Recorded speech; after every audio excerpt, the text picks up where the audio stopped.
Ottaisitko sinä tämän sokeripalan kahvikuppiisi, jos minä sanoisin nyt, että minä tulen miesten huoneesta ja olen laiminlyönyt käsihygienian? Et tietenkään. Bakteerit imeytyvät sokeripalaan, siitä kahviin ja siitä elimistöönne, ja pian olette kipeä ja pois työstä. Uskaltaisin väittää, että minulla on tässä kädessäni jotain vallankumouksellista, jotain mullistavaa. Ja haluankin muuttaa maailmaa. Sokeripala kerrallaan. Näin se käy. Näin se käy. Erinomaista, Kitu. Kiitos. Totta se oli. Halusin muuttaa maailmaa. Sokeripala kerrallaan. Tiedätkö, että Suomessa juodaan eniten kahvia koko maailmassa?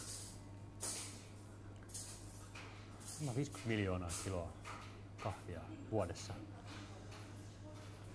Se on paljon kahvia se. Juotko itse mustana vai laitatko maitoa?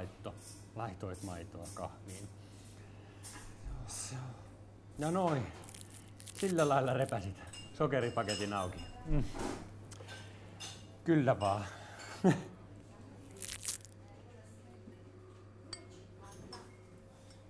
Aika rohkeasti nappasit kiinni niistä sokeripaloista. Näin. Pudotetaan ne sokeripalat vaan sinne kahviin. Niin.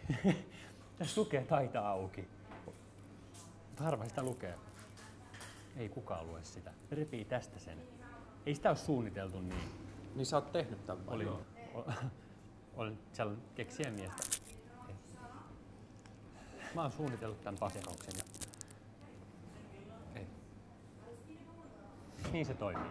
Se taitetaan auki. Siinä lukee taita auki. Kato. Taita auki. Joo, Taitat sen auki. Sillä niin kuin revin sen. Sä voit tehdä sen 3 sormella. Sä voit vaikka pitää toista kättä ihan missä vaan.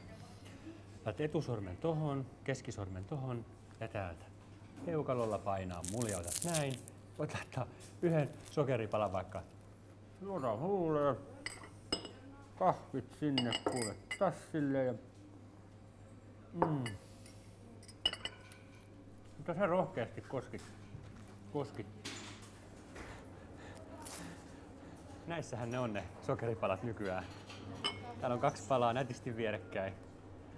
Tästä kun sen taittaa auki, niin ne plumpsahtaa kivasti kahvikuppiin, ettei tarvitse sormilla paloihin koskea ollenkaan.